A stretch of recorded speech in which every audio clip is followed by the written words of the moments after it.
बंद भंडार कक्ष में लिखी जा रही थी कॉपी। सीसीटीवी बंद, कमरे में चालू था फर्जीवाड़ा। इटावा के भरथना में बोर्ड परीक्षा के दौरान बड़ी लापरवाही और फर्जीवाड़े का मामला सामने आया है। एक परीक्षा केंद्र के बंद पड़े भंडार कक्ष में बिना सीसीटीवी निगरानी के एक युवती दूसरी छात्रा की उत्तर पुस्तिका लिखती हुई रंगे हाथों पकड़ी गई। तहसीलदार के औचक निरीक्षण में पूरे मामले का खुलासा हुआ। 3 लोगों के खिलाफ मुकदमा दर्ज किया गया है और परीक्षा केंद्र को दीवार करने की कार्रवाई की जा रही है। इटावा जनपद के भरथना थाना क्षेत्र के गांव लुखरियाई स्थित श्री बांके बिहारी इंटर कॉलेज परीक्षा केंद्र पर उस वक्त हड़कंप मच गया जब तहसीलदार भरथना दिलीप कुमार अपनी टीम के साथ अचानक निरीक्षण करने पहुंच गए। निरीक्षण के दौरान केंद्र के पिछले हिस्से में बने एक बंद भंडार कक्ष पर अधिकारियों को शक हुआ। जब खुले दरवाजे से कमरे की चाबी मांगी गई तो मौके पर मौजूद केंद्र व्यवस्थापक चाबी उपलब्ध नहीं करा सके। संदेह गहराने पर टीम ने किसी तरह कमरे का दरवाजा खुलवाया। दरवाजा खुलते ही अधिकारी चौंक पड़े। अंदर एक युवती यूपी बोर्ड कक्षा 12 की है। रसायन विज्ञान की उत्तर पुस्तिका लिखती हुई मिली।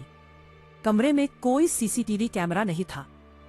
युवती के पास से एक प्रवेश पत्र और उत्तर पुस्तिका बरामद हुई जिस पर छात्रा प्राची यादव का नाम अंकित था।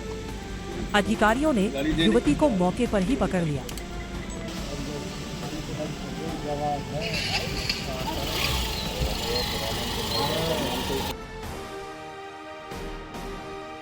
कल द्वितीय पाली में जब भरथना के एक विद्यालय हमारे बांके बिहारी इंटर कॉलेज लुखराई में परीक्षा चल रही थी रसायन विज्ञान और शास्त्र से, तो उस समय द्वितीय पाली में 5 बजे 4:30 पौने 5 के बीच में ये कहीं एक स्टैटिक मजिस्ट्रेट और हमारे जो बाह्य केंद्र व्यवस्थापक थे तथा तहसील की टीम हमारी आई हुई थी तहसील भरथना की, जिसमें एसडीएम मैडम स्वयं थी। कहीं से ये भी बीच में सूचना मिली कि कोई ऐसी बच्ची बाहर से बैठ के किसी अलग कमरे में बैठ के कोई परीक्षा दे रही है। देखने पे तो वो बाहर से कमरा बंद था, लेकिन पीछे से जाके जब ये निरीक्षण किया गया तो उसमें एक बच्ची जो दूसरे बिटिया के नाम पे परीक्षा दे रही थी वो वहाँ पे पकड़ी गई थी और स्टैटिक मजिस्ट्रेट और बाइक के व्यवस्थापक ने उसके खिलाफ एफआईआर।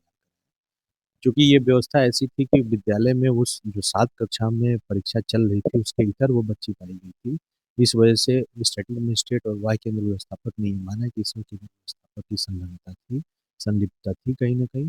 इसकी वजह से उन्होंने बच्चे के साथ-साथ उन केंद्र व्यवस्थापक के ऊपर भी एफआईआर कराया और सुसंगत धाराओं में एफआईआर करा के दोनों लोगों को पुलिस को सौंप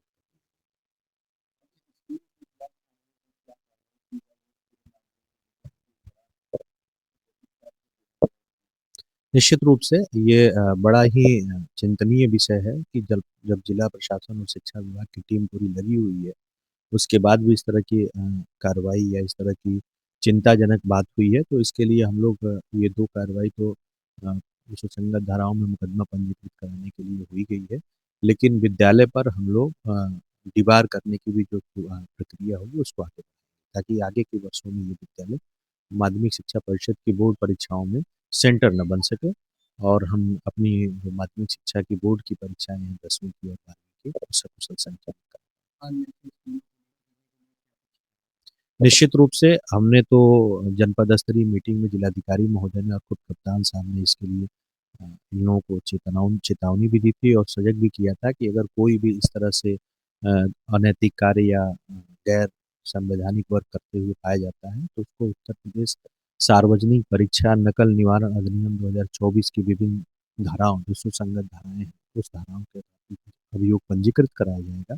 आप जानते हैं कि उसमें 50 लाख से लेके 1 करोड़ तक के आर्थिक दंड और आजीवन कारावास तक की सजा की बात की गई है, तो हम लोग उसको इस तरह का दंड दिलाने का प्रयास करेंगे।